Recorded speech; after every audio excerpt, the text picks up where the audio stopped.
Okay. All right. Welcome to the well, probably I know this is the birthday celebration of Canadian actor Raymond William Stacy Burr. This man was a Canadian actor known for his lengthy Hollywood film career and his title roles in television dramas Perry Mason and Ironside. Burr's early acting career included roles on Broadway radio, television, and film, usually as the villain. His portrayal of the suspected murderer in the Alfred Hitchcock thriller Rear Window in 1954 is his best known film role, although he is best remembered, also not best remembered, he is also remembered for his role in the 1956 film Godzilla, King of the Monsters, which he reprised in the 1985 film Godzilla 1985. He won Emmy awards for acting in 1959 and 1961 for the role of Perry Mason,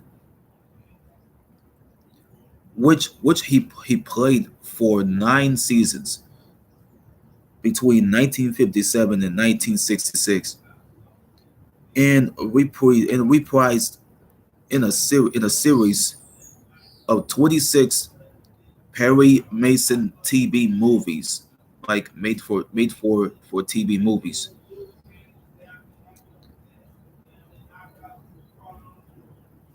And see his second TV series, Ironside, right here,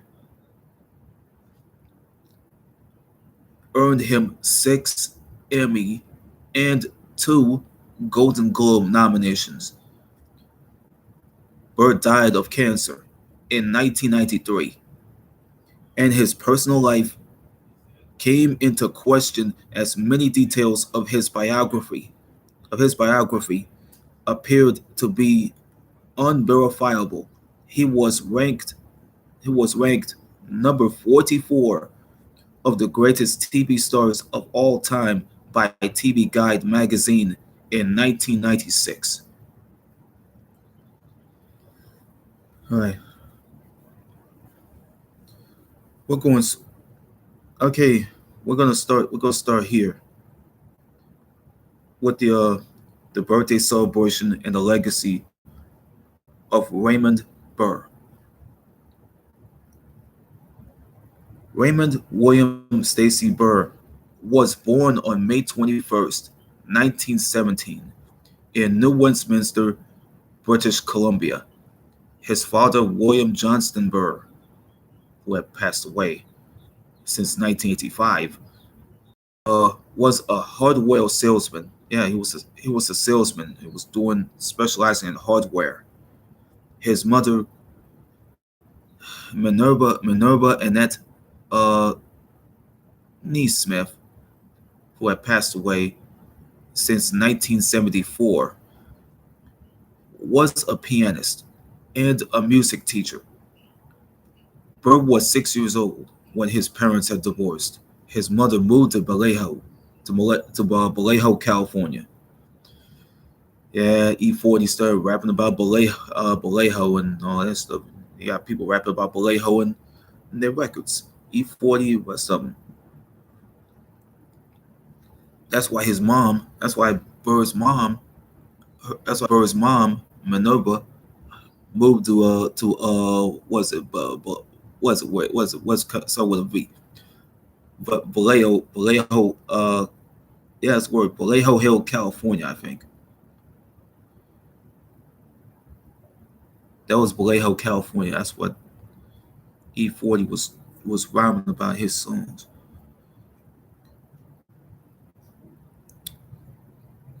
Well, along with Burr and his younger siblings, and their names were Geraldine and James. Well, that's his sister and brother. While his father, William, remained in New Westminster as he stayed. Burr briefly attended San Rafael Military Academy in San Rafael, California, and graduated from Berkeley High School. Berkeley High School. In 1986, he told Jane Ardmore, a known journalist, that when he was 12 years old, his mother sent him to New Mexico for a year to work as a ranch hand. He was already his full adult height, and rather large, and had fallen in with a group of college kids. Yeah, a group of college kids that was way older than him back in those days, who didn't realize that how young Raymond was, and they let him tag along, like, tag. They let him tag along with them in the activities and the situations that were far too sophisticated for him to handle. He developed a passion for growing things, and joined the civilian, yeah, the CCC, the Civilian Conservation Corps, for a year in his teens. He did acting work in his teen years, making his stage debut at the age of 12 with a Vancouver stock company.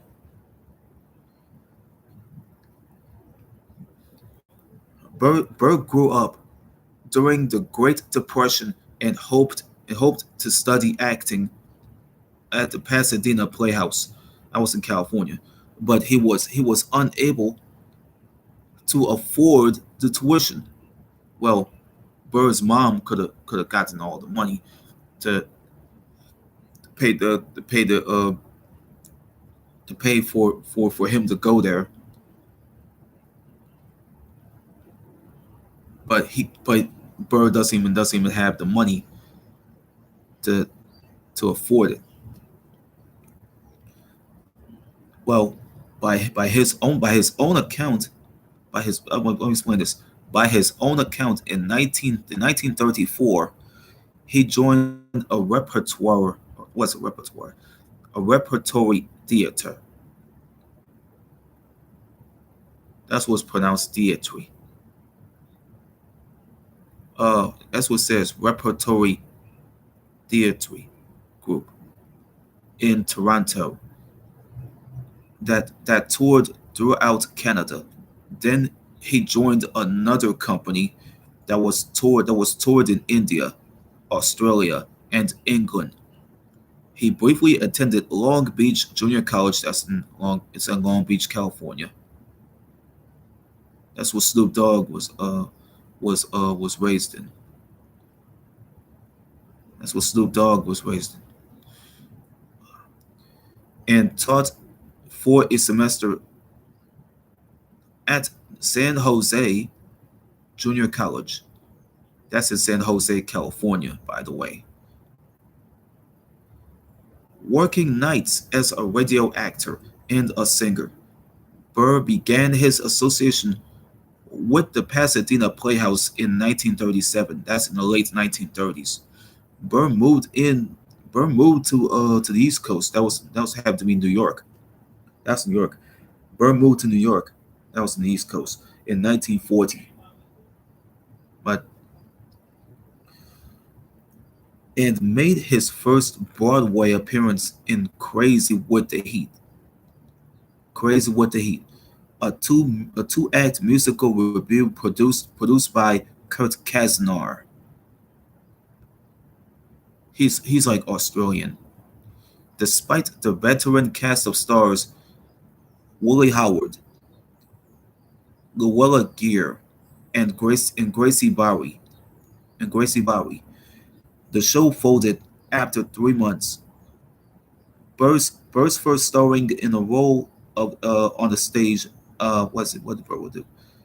Burr's first starring role on the stage.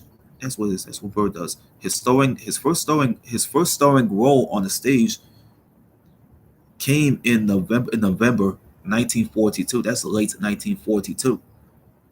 That's around the time when the World War thing happened. When he was an emergency replacement in a Pasadena playhouse production, was it? Yeah, let me read. Yep, a Pasadena playhouse production of Quiet Wedding. He became a member of the Pasadena Playhouse drama faculty for 18 months, and he performed in some 30 plays over the years. He returned to Broadway for Patrick Hamilton's The Duke of Darkness. That was in 1944. That was 1944. A psychological drama set during the French Wars of Religion. His performance as the loyal friend of the imprisoned protagonist led to contact with RKO Radio Pictures.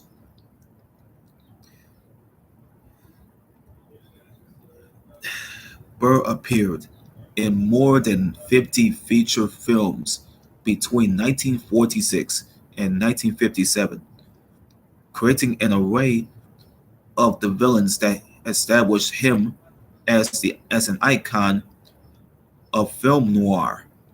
Film historian Alain Silber concluded that Burr's most significant work in the genre is in 10 films: Desperate, Sleep My Love, Raw Deal, Pitfall, Abandoned, Red Light, M, His Kind of Woman, The Blue Gardenia, and Crime of Passion. Silber described Burr's private detective in Pitfall in the 1940s as both reprehensible and pathetic. Characterization also cited by the film historian Richard Schickel. That's the guy there, Richard Schickel. As a prototype of film noir, in contrast with the appealing television characters for which Burr later became famous. He tried to make you see the psychosis below the surface, even when the parts weren't huge, said film historian James Ursini. He was able to bring such complexity and different levels to those characters and create sympathy for his characters even though they were doing reprehensible things. In let me see. Other titles in Burr's film noir legacy included Walk a Crooked Mile, Borderline, Unmasked, The Whip Hand, FBI Girl, Meet Danny Wilson, Rear Window, They Were So Young, A Cry in the Night, and Affair in Havana. These are films that have been out since the 50s, since the 40s and 50s. Uh, his villains were also seen in westerns, period dramas, horror films, and adventure films. This is what Raymond Burr told journalist James Baldwin. I was just a fat heavy. I split the heavy parts with Bill Conrad. We were both in our 20s playing much older men. I never got the girl, but I once got the gorilla in a 3D picture called Gorilla at Large. I menaced Claudette Colbert, Elizabeth Scott, Paulette Goddard, Ann Baxter, Barbara Stanwyck. Those girls would take one look at me and scream, and you can blame them. I was horribly not the word I forgot.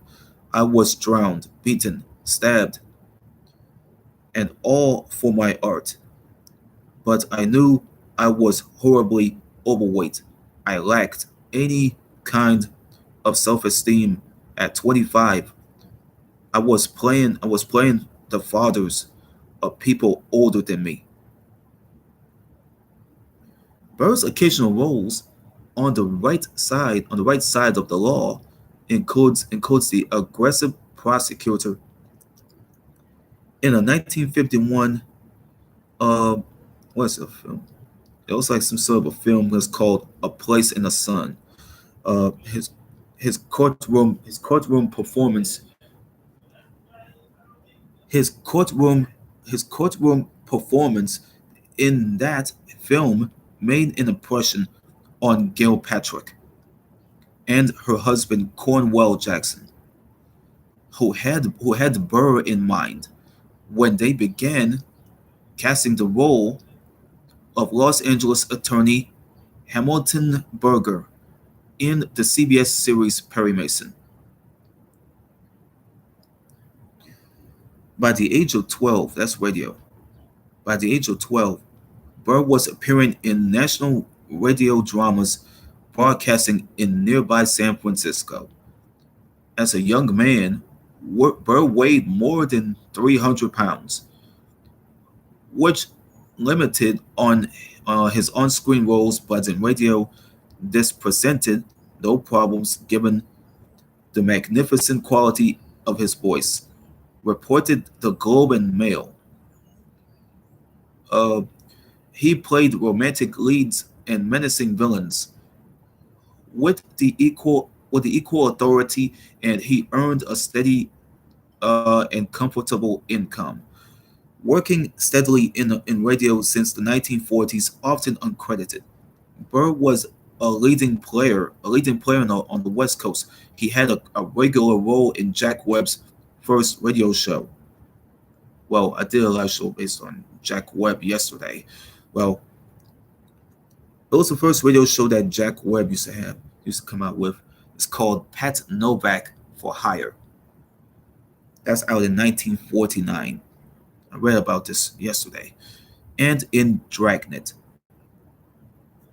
That was from 1949. That's from 1949 and 1950. He played Joe Friday's boss, Ed Backstrand, chief of D's, like chief of detectives.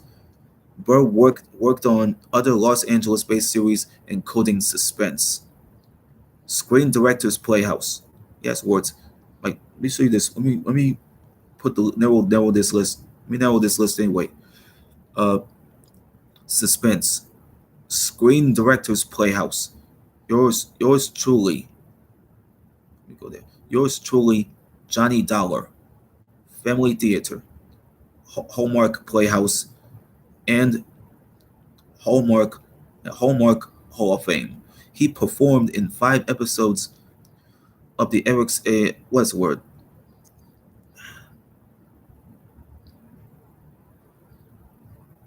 He performed in 5 episodes of the experimental dramatic radio anthology series called CBS Radio Workshop. That's what it is. CBS Radio Workshop. And had what is arguably his best radio role in The Silent Witness, the 1950s, in which his is the only voice from March of 1951 to June of 1952. Burr used the name of Ray Hartman, approximately 30 times when appearing on the radio, mostly on Dangerous Assignment, The Lineup, and Yours truly, Johnny Dollar. This fact this fact was verified by pursuing the scripts for both series. In 1956, Burr was the star of CBS Radio's Fort Laramie. I That's what they heard of. Fort Laramie. an adult Western drama that was produced, written, and directed by the creators of Gunsmoke. He played the role of Lee Quince, captain of the cavalry, in the series set at a post-Civil War military post where disease, boredom, the elements, and the uncharted terrain were the greatest enemies of ordinary men who lived in extraordinary times. The half-hour transcribed program aired Sundays at 5:30 p.m. Eastern, January 22nd to October 28th, 1956. Burr told columnist Sheila Graham that he received 1,500 fan letters after the first broadcasts, and he continued to receive letters praising the show's authenticity and presentation of human dignity.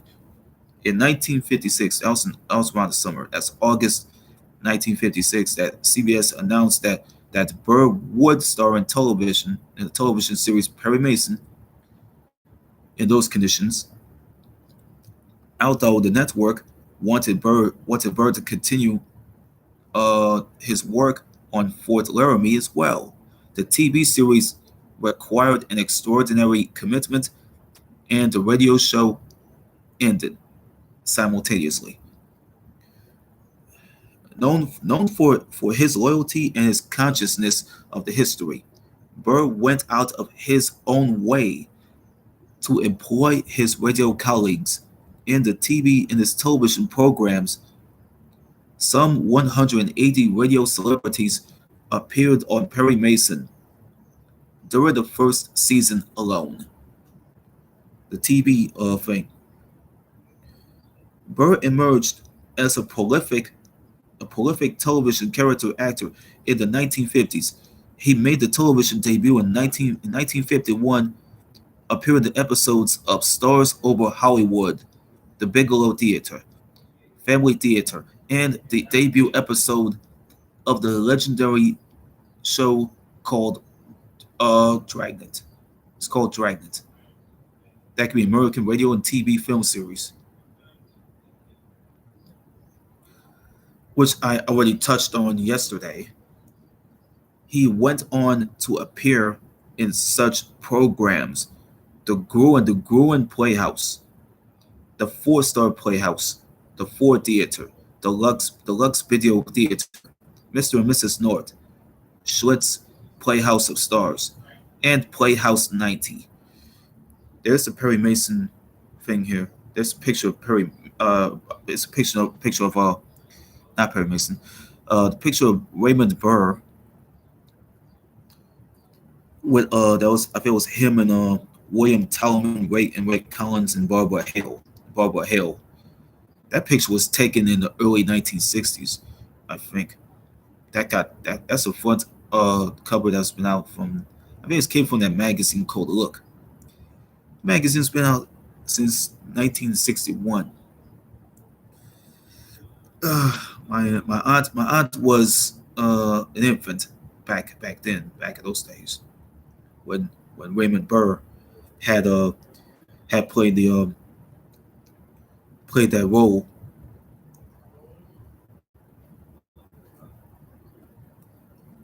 We're going to the main article in the 1950s TV series Perry Mason.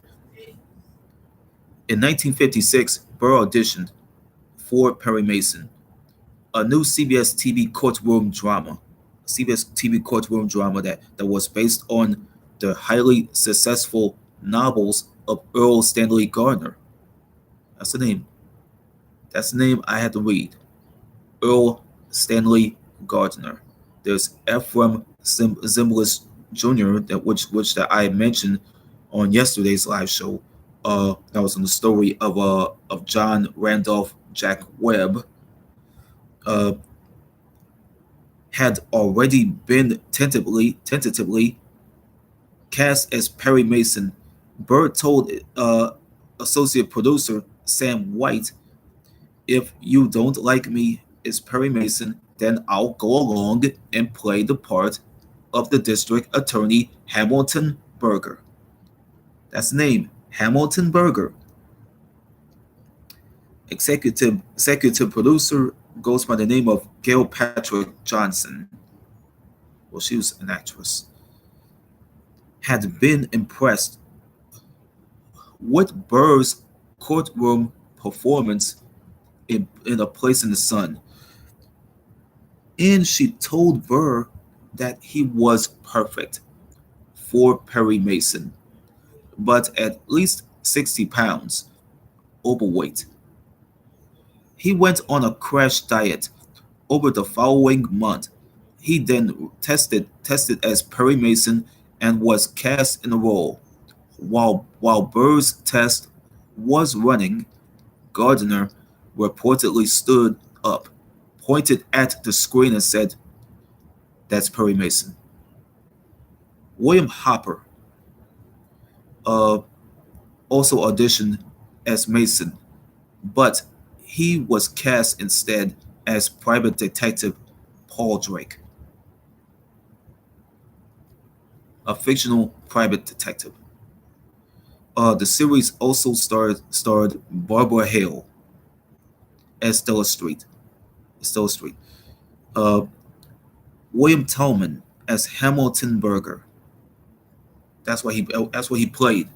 He played the Hamilton Burger character, the district attorney who loses nearly every case to Mason, and Ray Collins as a homicide detective uh, who goes by the name of Lieutenant Arthur Tragg. The series ran from 1957 to 1966 and made Burr completely like a star. In the early 1960s, the show had 30 million viewers every Saturday night, and Burr received 3,000 fan letters a week. Burr received three consecutive Emmy Award nominations and won the award in 1959 and 1961 alone for his performance on the Perry Mason series as the Perry Mason. Yeah, let me rephrase. For his performance as Perry Mason, the series has been a rerun in syndication ever since, and it was released on DVD on between 2006 and 2013. Burr's character Burr's character is often said never to have lost a case, although he did lose two murder cases. Two cases like two murder cases, like homicide or murder. That's murder cases that he loses those two off screen in early episodes of the series. See all the stuff that you see him do in Ironside. Burr moved from CBS to Universal Studios, where he played the title role in a TV drama Ironside, which ran on NBC from 1967 to 1975. In the pilot episode, San Francisco Chief of Detectives Robert T. Ironside is paralyzed by a sniper during an attempt on his life, and his recovery uses a wheelchair for mobility. This is him and Victoria Shaw. That's him and Victoria Shaw in 1969.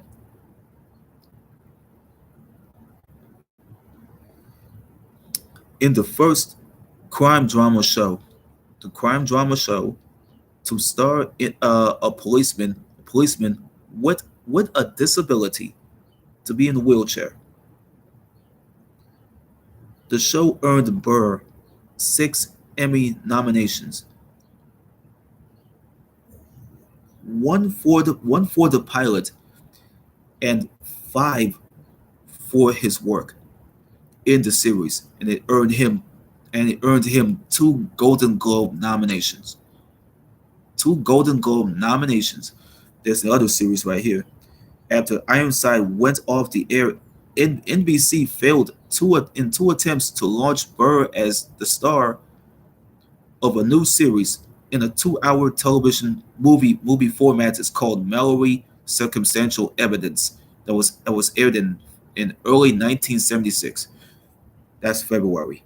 With Burr again in the role of the lawyer who outwits the district attorney. Despite good reviews for Burr, the critical reception was poor, and NBC decided against developing it into a series. In 1977, Burr starred in the short-lived TV series Kingston Confidential as R.B. Kingston, a publishing magnate similar to William Randolph Hearst. That's him, owner of numerous newspapers and TV stations, who, in his spare time, solving crimes along with a group of employees. It was a critical failure, an all-round borderline critical failure that was scheduled opposite the extraordinary popular Charlie's Angels TV series. Charlie's Angels that was been running from 1976 to 1981. It was canceled. Yeah, it was canceled after 13 weeks. 13 weeks consecutive. Burr took on a shorter project next,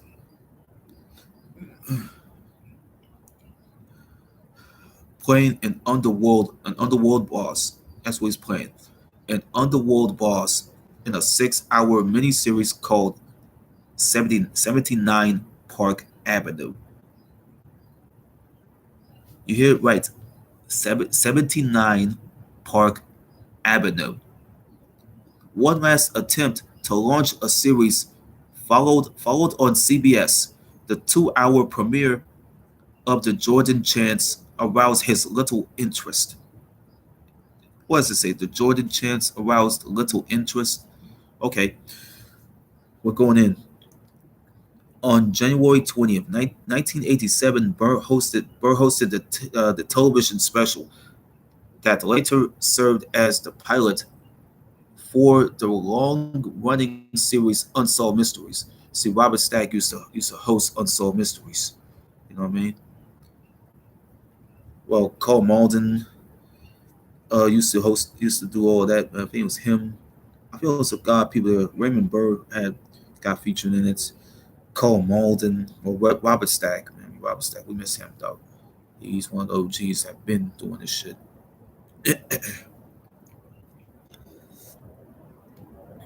In 1985, Burr was approached by Dean Hargrove and Fred Silverman, the the producers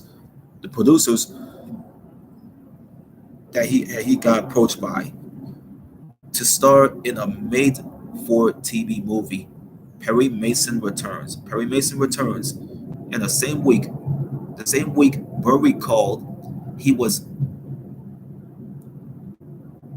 he was asked he was asked to reprise the role he played in Godzilla, King of the Monsters, a low budget film that he did that would be titled Godzilla 1985. That was like redone from the 1950s Godzilla King of the Monsters uh film, I think. It looks just like a film. It doesn't look like a comic or film. I don't even know. When they asked me to do it a second time, I said certainly, and everybody thought I was out of my mind. Bird told Tom Shales of the Washington Post, but it wasn't the large sum of money. It was the fact that first of all, I liked not liked I kind of liked Godzilla. And where do you get the opportunity to play yourself 30 years later. So I said yes to both of them. Although Burr is best remembered for his role as Perry Mason. As Perry Mason, a devoted following continues to appreciate him as the actor that brought the Godzilla series to American soil. He agreed to do the Mason movie if Barbara Hale returned to reprise her role as Stella Street. That's what happened.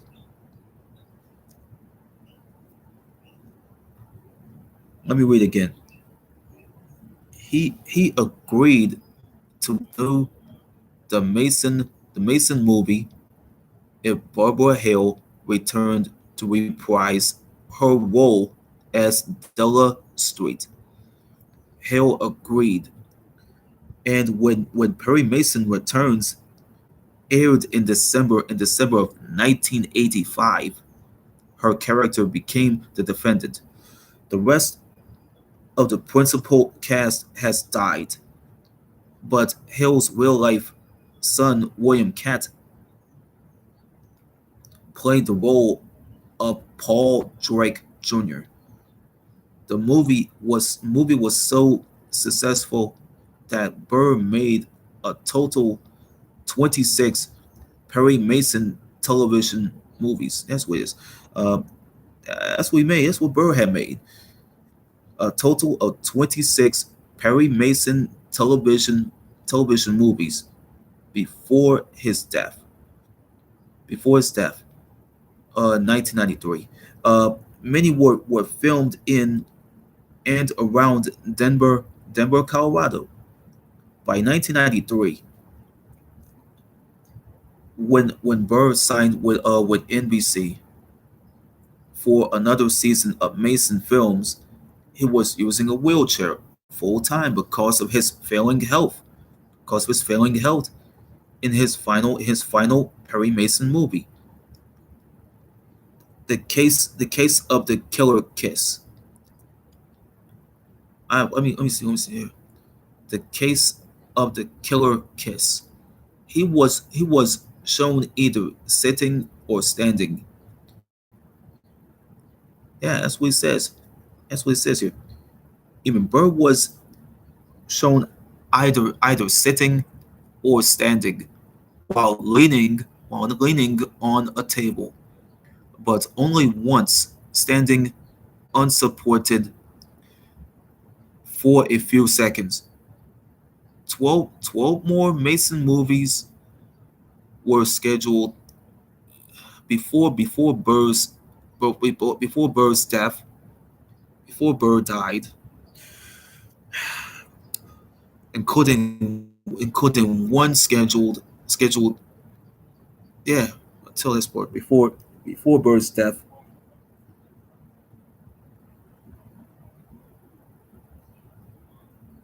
Let me go see it. Let me read this here.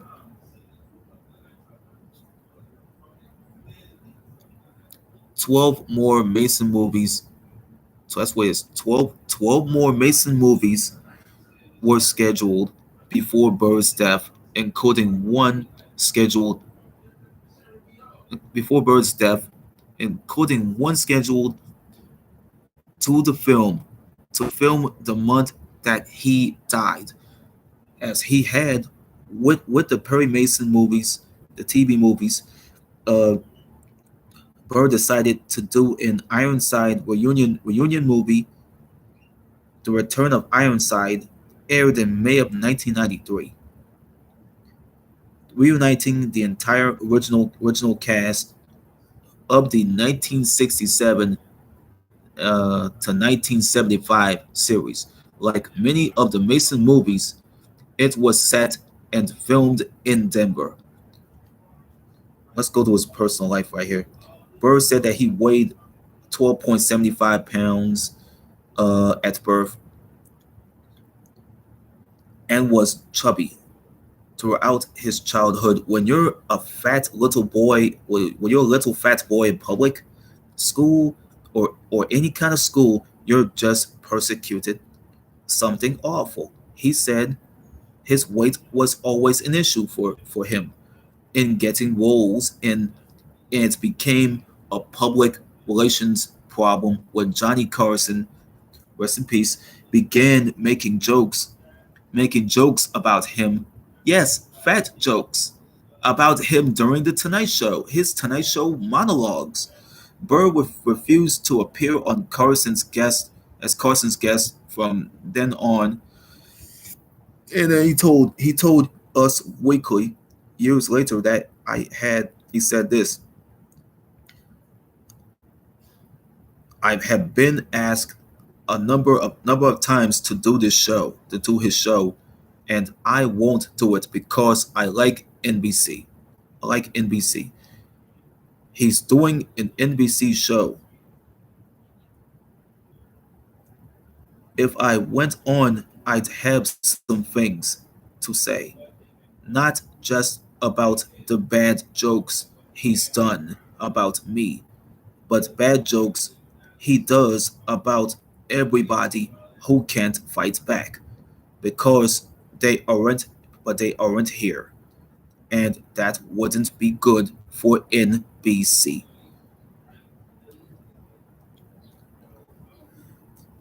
The family life, the family life that happened there. Burr married actress Isabella Ward. Burr married actress Isabella Ward, who have died in 2004, on January 10th, 1948. When they met in 1943, she was a student at the Pasadena Playhouse where Burr was teaching. They met again in 1947 when she was in California. When she was in California with a theater company, they were married shortly before. Burr began work on the 1948 film noir Pitfall. In May of 1948, that was the same year, they appeared on stage together in a Pasadena Playhouse production based on the life of Paul Gauguin. It's Paul Gauguin. They lived in a basement apartment of a large house in Hollywood that Burr shared with his mother and grandparents. The marriage ended within months, and Ward returned to her native Delaware. They divorced in 1952 and neither remarried. In 1960, Burr met Robert Benavides, an actor and a Korean War veteran, on the set of Perry Mason. Benavides Benavides gave up acting in 1963, and he became the production consultant. Yeah, a production consultant for 21 of the Perry Mason TV movies. The Perry Mason TV movies. They owned and operated an orchid business and then a vineyard in California's Dry Creek Valley. They were domestic partners until Burr's death in 1993. Burr bequeathed his entire estate to Benavides, and Benavides renamed Dry Creek property Raymond Burr Vineyards, reportedly against Burr's wishes, and managing it as a commercial enterprise. In 2017, the property was sold. Although Burr had not revealed his homosexuality during his lifetime, it was reported in the press upon his death. At various times in his career, Burr and his managers and publicists offered spurious and unverifiable biographical details to the press and public. Burr's obituary in the New York, something else with the NYT, New York Times, states that he entered the U.S. Navy in 1944 after the Duke of Darkness. I forgot. The Duke in Darkness and left in 1946, weighing almost 350 pounds overweight. Although Burr may have served in the Coast Guard, reports of his service in the U.S. Navy are false, as apparently are his statements that he sustained battle injuries in Okinawa. As in that's what it says. Okinawa. Okinawa. Okinawa. Other false biographical details include years of college education at a variety of the institutions that he's being widowed. He's being widowed twice. He has son. He has a son. He has a son who died young. World travel and success in high school athletics. Most of these claims were apparently accepted as fact by the press during Burr's lifetime, up up until his death, and by first biographer, his first biographer, Ona Hill. Ona Hill is one of those people who did the biography work. In words, who the fuck is Ona Hill? Ona Hill. Burr reportedly was married at the beginning of World War II to an actress named Annette Sutherland. Killed. Burr said in the same 1943 plane crash that claimed the life of actor Leslie Howard. Yep, Leslie Howard. However, multiple sources have reported that no one by that name appears on any of the published passenger manifests from the flight. A son supposedly born during this marriage, Michael Eben, was said to have died of leukemia in 1953 at the age of 10. Another marriage purportedly took place in the early 50s, that's 1951, to Laura Andrina Morgan. Laura Andrina, I forgot what this name was. Who is this woman? Who the hell is Laura Andrina Morgan? Who is Laura Andrina Morgan? Oh, I never know who this woman was. Oh yeah, she died of cancer. Burr said in 1955, back in those days. Well, what Burr said in 1955, they found out that there's yet no evidence exists of either marriage nor a son's birth, nor of a son's birth, nor of a son's birth, other than Burr's own claims as of late as 1991. As what it says. Oh yeah, as late as 1991, Burr stood by the account of his son's life and death. He told Parade that when he realized Michael was dying. That's what he told Parade, that when he realized that Michael, that elusive Michael guy, like whoever this was, that what was this Michael character? We told them when he told these people at Parade that when he realized that Michael was dying, he took him on a 1 year tour in the United States before my boy left, before his time was gone. He said, I wanted him to see the beauty of his country and its people. He said, I wanted him to see the beauty of his country and its people. That's what he says.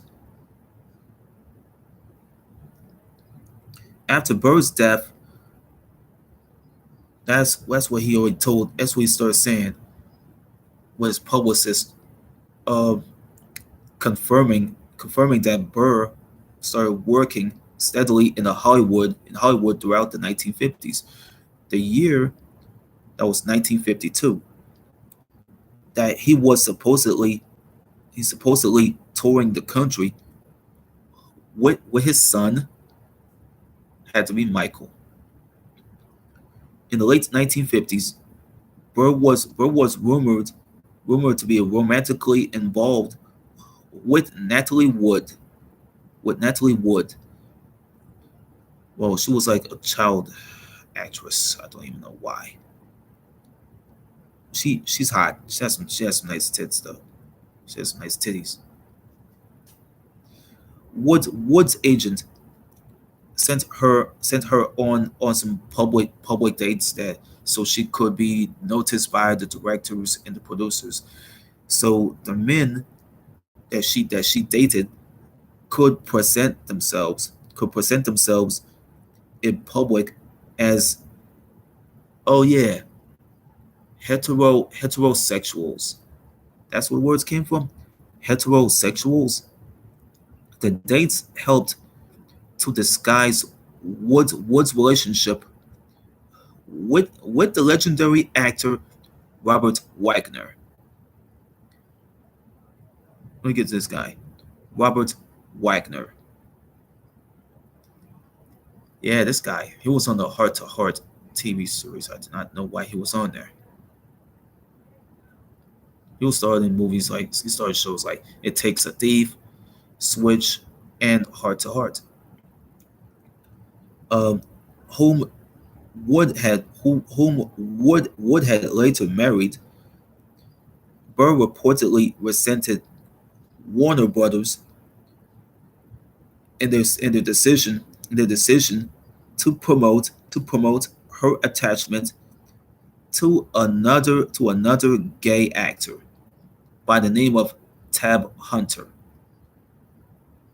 Rather than him, rather than him, Robert Benavides later said that he was a little bitter about it. He was really in love with her, I guess. Later accounts of Burr's life say that he hid his homosexuality to protect his career, his image. That was a time in Hollywood history when homosexuality, that's what it is, homosexuality was countenanced, not countenanced. Associated Press reporter, it's one of Bob Thomas. He was the AP reporter had recalled in a 2000 episode of biography. I feel it's a series that A&E had came out with. Yeah, it's a TV series called Biography. I think it's based on a bunch of a bunch of actors. It's based on TV stars, actors, and wrestlers. Ray was not a romantic star by any means, but he was a very popular figure. If it was revealed at that time in Hollywood history, it would have been very difficult for him to continue. Arthur Marks, a producer of Perry Mason recalled Burr's talk of wives and children. I know he was just putting on a show. That was my gut feeling. I think the wives and the loving women, the Natalie Wood thing, were a bit of a cover. Dean Hargrove, the Perry Mason TV film's executive producer, said in 2006, I had always assumed that Raymond was gay because he had a relationship with Robert Benavides. Robert Benavides. or Robert. Oh, that's the word. Robert Benavides. For Benavides, or whatever his name is. It's for a very long time. Very long time. For a very long time, whether or not he had relationships with women. He always loved women. He always loved women. I had no idea.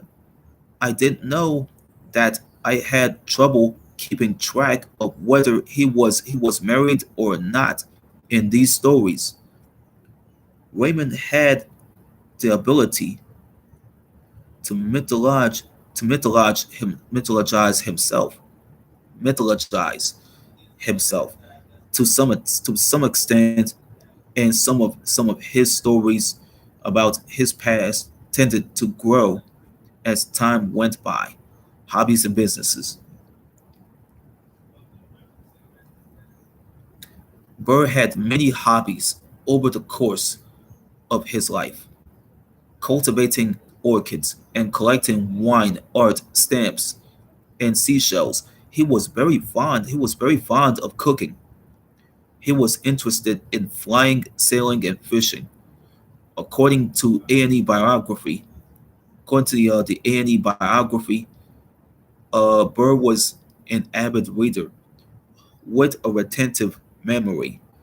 He was also among the earliest importers and breeders of the Portuguese water dogs in the United States.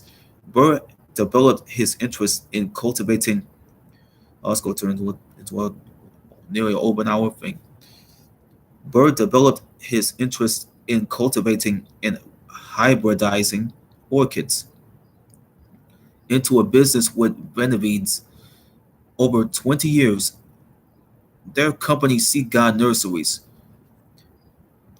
had nurseries in Fiji, Hawaii, the Azores, and California, and was responsible for adding more than 1,500 new orchids to the worldwide catalog. Worldwide catalog. Barbara, I mean, I forgot. Burr named one of them the Barbara Hale Orchid. The Barbara Hale Orchid, after his Perry Mason co-star. Burr and Benavides cultivated Cabernet Sauvignon. Was it Cabernet Sauvignon? Oh, it's a Cabernet Sauvignon Chardonnay. Oh, that was for and the grapes that was for the port wine. For the port wine as well as the orchids at Burr's Farmland Holdings in Sonoma County, California. By 1965, Burr purchased Nightoba, a 4,000-acre island in Fiji, rich in seashells. There, he and Benavides oversaw. That's what that's. He and Benavides oversaw the raising of the copra and cattle, as well as orchids. Burr planned to retire there permanently.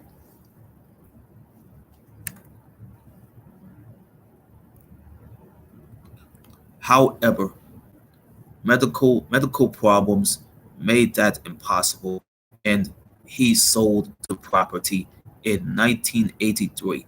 There's a philanthropy that's going in. Burr was a well-known philanthropist. He gave enormous sums of money, including his salaries from the Perry Mason movies that he was featured in, to charity. He was also known for sharing his wealth with friends. He sponsored 26 foster children through the foster parents plan and saved the children, many with the greatest medical needs. He gave money and some of his Perry Mason scripts to the Mick George School of Law in Sacramento, California. Burr was an early supporter of the Bailey Matthews National Shell Museum in Sanibel, Florida, raising funds and chairing its first capital campaign. He also donated to the museum a large collection of Fijian cowries and cones from his his Fiji island.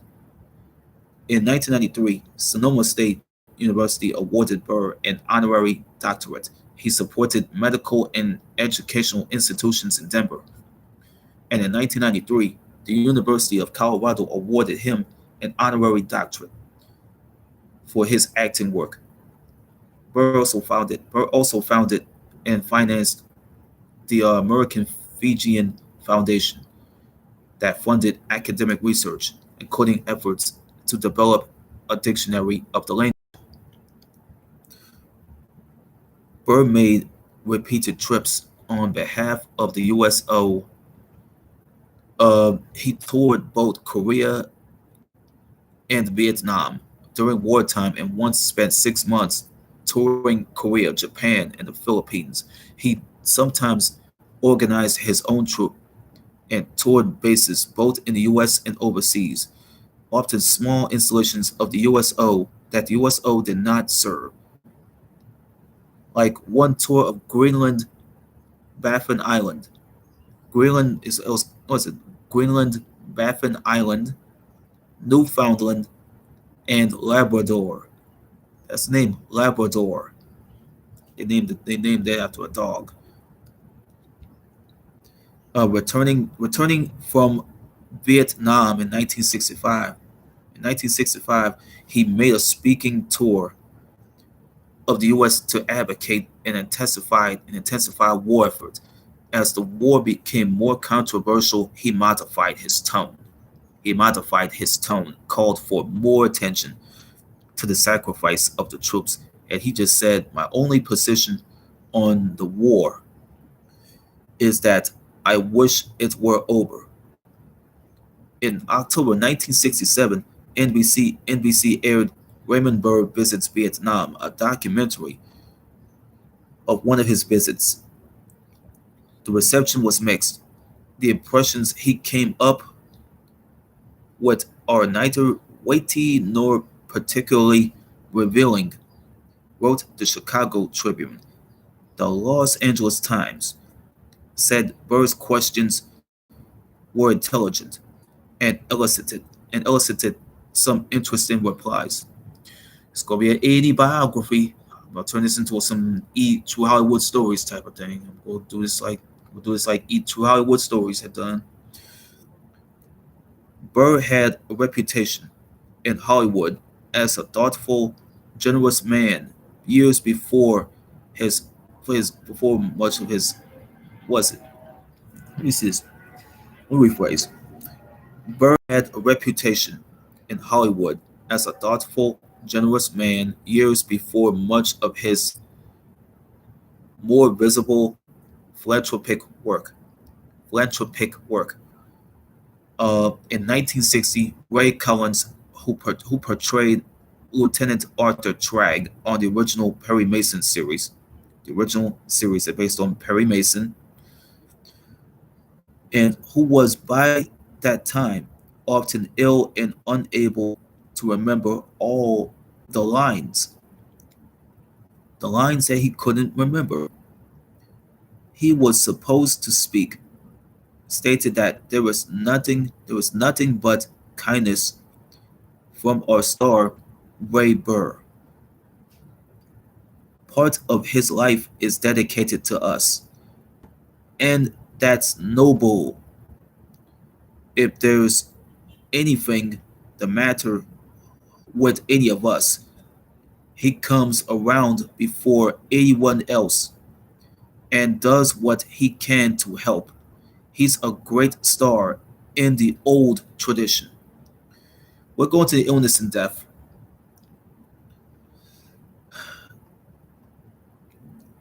During the filming of his last Perry Mason movie in the spring of 1993, Burr fell ill.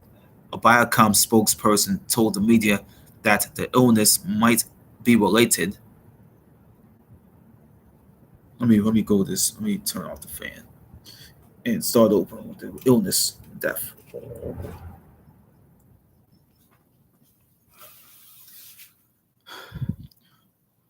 During the filming of his last Perry Mason movie in the spring of 1993, Raymond Burr fell ill.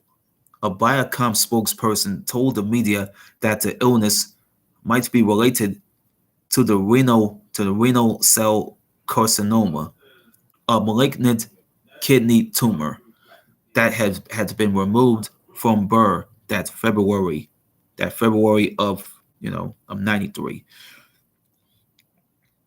It was determined that the cancer had spread to his liver and was at that point inoperable. Burr threw several goodbye parties before his death on September 12, 1993, at his Sonoma County ranch near Healdsburg. He was 76 years old.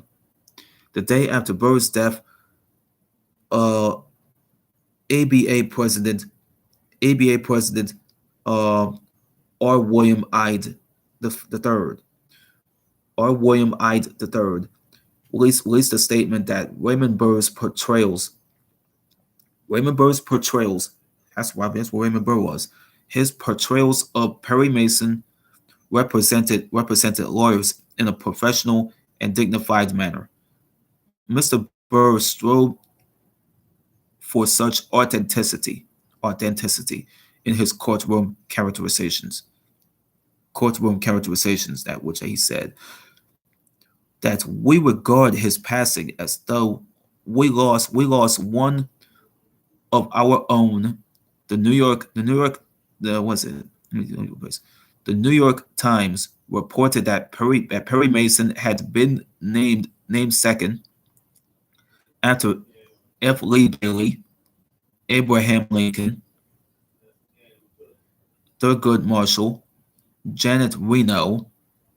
Tupac had already talked about Janet Reno in his 1993 interview with Chuck Phillips,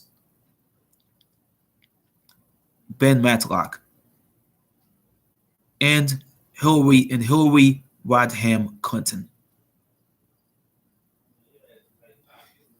In a recent National Law Journal poll that asked that Americans to name the attorney, fictional or not, they most admired.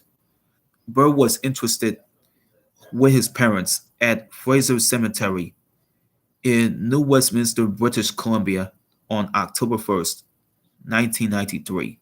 Well, he was laid to rest anyway. Since October of '93, it's been 30 years.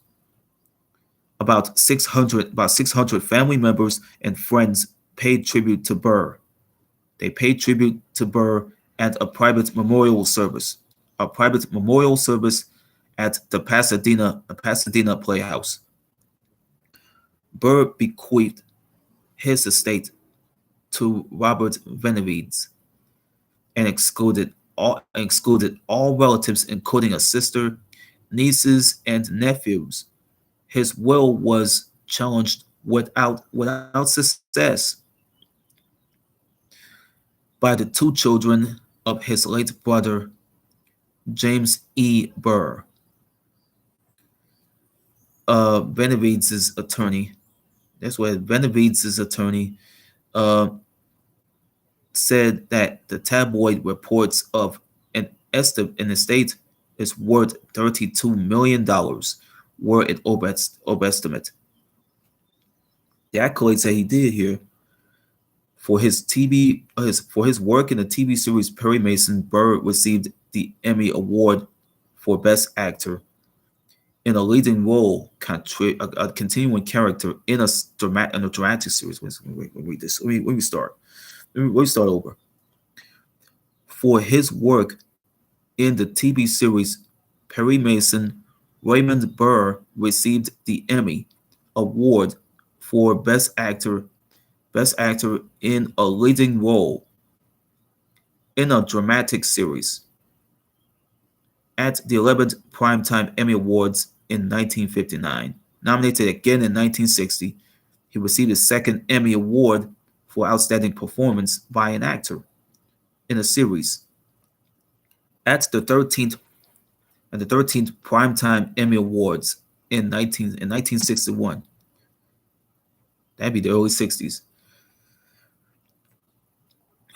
Burr was named favorite male performer for Perry Mason in TV Guide magazine's inaugural TV Guide Award Readers Poll in 1960. He also received the second annual award in 1961. By 1960, Burr was awarded a star on the Hollywood Walk of Fame at 6656 Hollywood Boulevard. Yeah, he received one.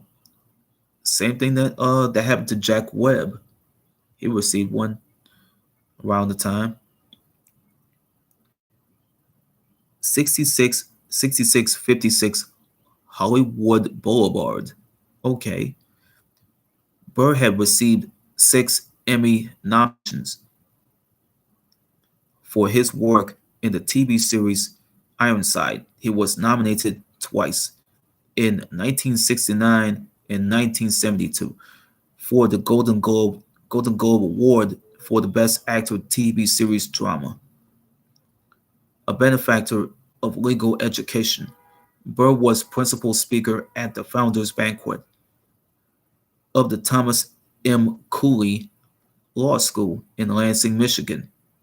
In June of 1973, the Raymond Burr Award for Excellence in Criminal Law was established in his honor. Burr was ranked number 44 on TV Guide's 50 Greatest TV Stars of All Time in 1996, completed in that year. A circular garden at the entrance to the Bailey Matthews National Show Museum in Sanibel, Florida, honors Burr for his role in establishing the museum. Burr was a trustee and an early supporter who chaired the museum's first capital campaign and made direct contributions from his own show collection. A display about Burr as an actor, benefactor, and collector opened in the museum's Great Hall of Shells in 2012. From 2000 to 2006, the Raymond Burr Performing Arts Society leased the historic Columbia Theater uh, from the city of New Westminster and renamed it the Raymond Burr Performing Arts Center. Although the nonprofit organization, that's what it's called. Although the nonprofit organization hoping to raise funds to renovate and expand the venue, its contract was not renewed. It never did. The group was a failed bidder when the theater was sold in 2011. In 2008, Canada Post issued a postage stamp in its Canadians in Hollywood series featuring Burr. Burr received the 2009 Canadian Legends Award, and a star on Canada's Walk of Fame in Toronto. The induction ceremony was held on September 12th, 2009. September 12th, 2009. That's what's been done.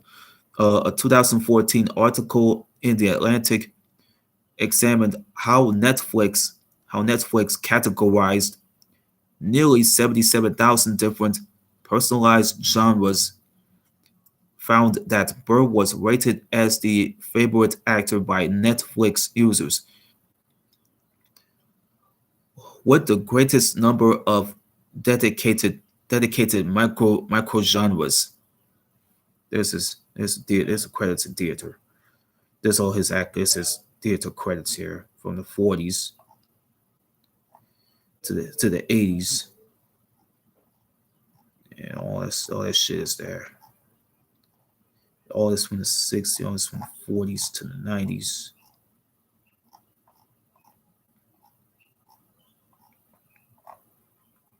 Radio credits that was from the 1940s. Radio credits from the 1940s all the way to the 1960s. TV credits from the 1950s all the way to the 1990s. Before this is right before this is right after this was right after Burr had died. This was after Burr had died. The series that came out in the end of November of 1993. So that's what came out. This after that's after Burr died. It's called The Case of the Killer Kiss. It's a posthumously made for TV style movie, but I'm about to get ready to hell on this thing, bro. That's why I decided to do it first.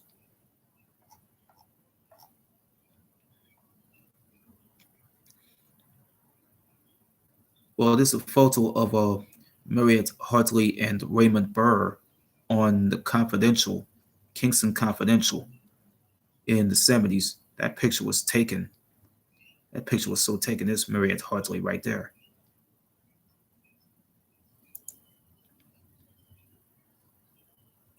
Oh God, she is still alive. Marriott Hartley, she's still alive. Man, she won't even give up, don't she? She just won't give up.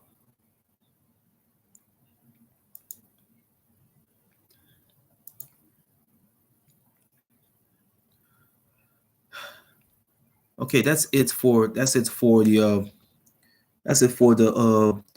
birthday celebration of Raymond William Stacy Burr. Okay,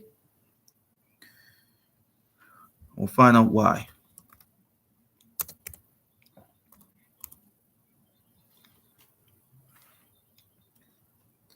See, that's it for the birthday celebration of Raymond Burr, who was a Canadian actor.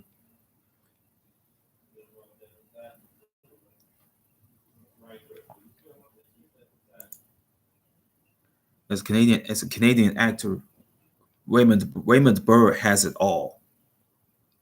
So he has everything in his career.